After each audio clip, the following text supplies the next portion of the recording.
A poor miller had 3 sons. When he died, all that he left behind was a mill, a donkey, and a cat. Well, since I'm the oldest, said his first son. I'll take the mill. The second son quickly added, And I'm next. I'll take the donkey. They looked at their younger brother, Marquis. How lucky you are! You shall have the cat. The brothers said, and laughed out aloud.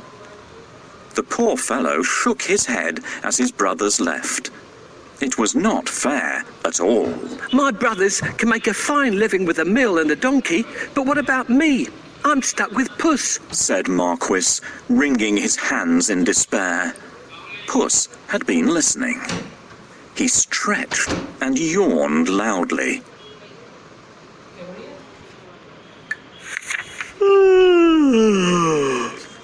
Now, you won't have to worry when I'm around.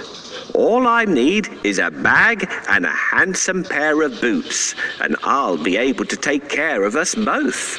Sure you will, thought Marquis. But to be fair, he had seen Puss use many tricks to catch mice and rats. If nothing else, they wouldn't go hungry. Our father left us some property in his will. I can't help thinking that it's been divided unfairly. Do you remember what I got?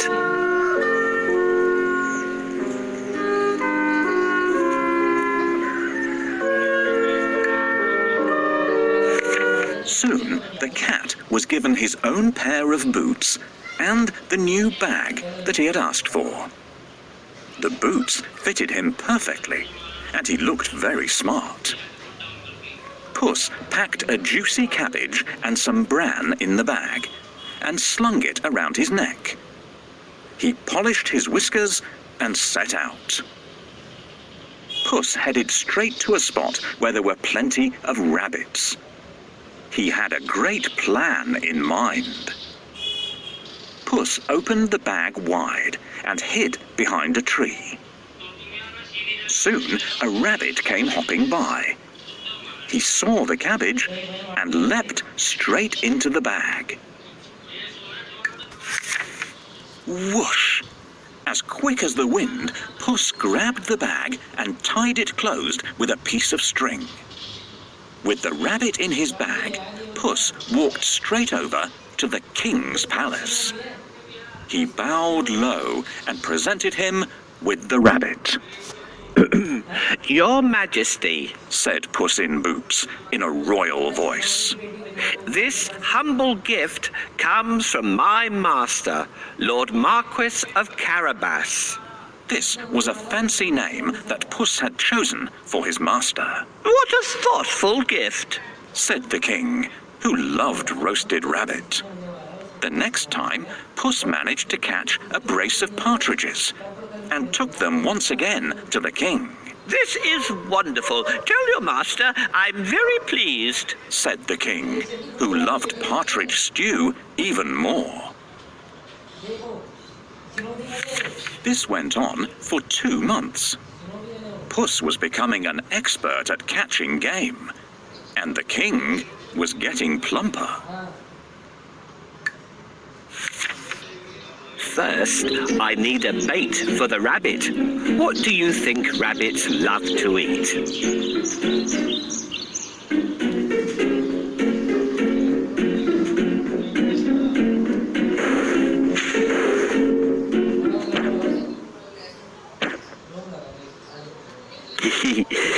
This is exactly what we need. No rabbit can resist the smell. Puss knew a lot of things. He was such a clever cat. For instance, he knew just when and where the king would be out riding in his carriage with his daughter. I think that the Marquis and I should go out for a walk today, thought Puss one sunny Saturday.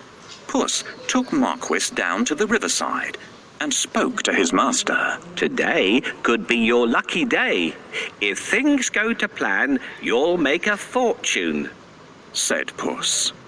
Clip, clop, cling, clang. Puss heard the sound of a carriage approaching. They both looked into the distance. It was the king's carriage. What should I do? Marquis asked, ready to obey. He had grown happier with the food Puss brought in every day. Go and bathe in the river. I'll take care of everything else, said Puss. Is that all? Cried Marquis. He pulled off his clothes and jumped into the river at once. Splash! Quickly, Puss hid his master's clothes behind a rock. Help! My master is drowning! Somebody save him! Puss wailed. He was trembling from head to foot. The king recognized Puss at once. He remembered all the lovely meals he had enjoyed thanks to the cat. The king jumped out of his carriage. Go and save him, quickly! The king said to his servants. Puss said to the king, Your Majesty, some nasty thieves have stolen my master's clothes. Is that so? Don't worry. I'll find a suit for him, said the king. He ordered one of his servants to fetch some fine clothes.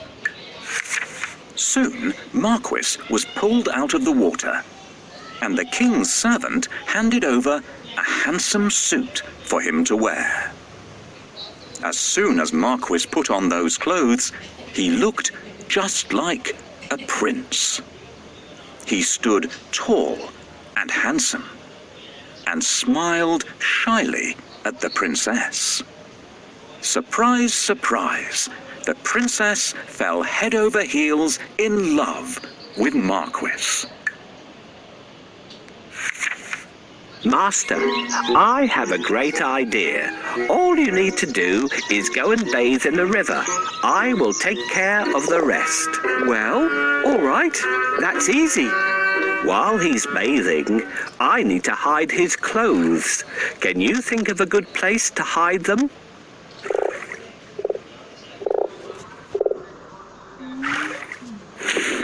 Yes, this is a good place to hide them. The first task is done. We should wait for the king now. Can you see the coach? Your Majesty, please help.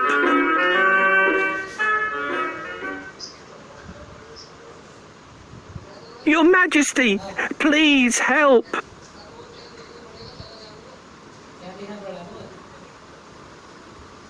My master is drowning.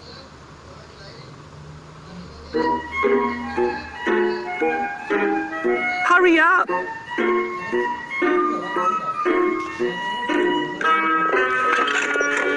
Coachman, stop here. Somebody is calling for help. Help! Someone, help me! Your Majesty, I'm Puss in Boots. Do you remember me? My master decided to bathe. He went... Your Majesty, a deep place, but unfortunately, he can't swim out of it. Ah, I remember you. It's you who brought me the presents, right? Wait, we'll save your master. Oh, thank you. Please save the Marquis of Carabas. I must pull him out quickly, but I need a stick. Where will I find one? This is exactly what I want. Thank you for your help.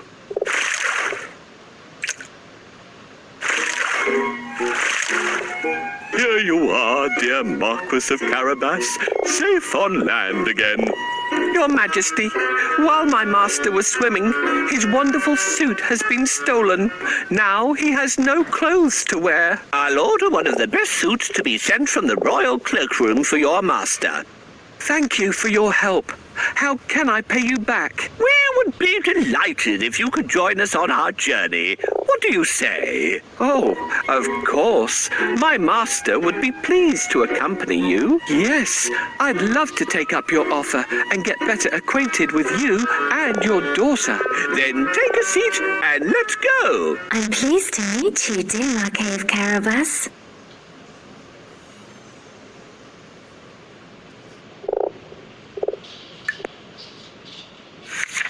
Puss grinned.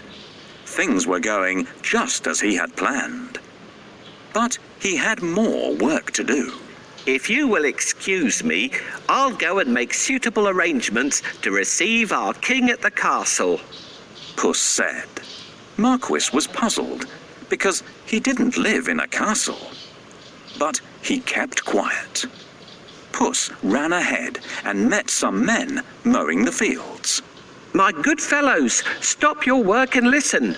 The king is coming this way, and you are all in grave trouble. The only way to save yourselves is to say that these fields belong to the Lord Marquis of Carabas. Puss announced. The mowers looked at Puss in surprise. They were scared.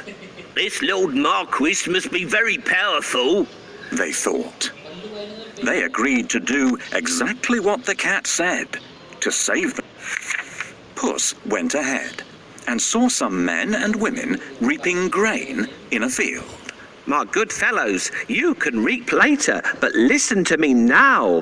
The king is coming this way, and he'll make mincemeat of you unless you say that these fields belong to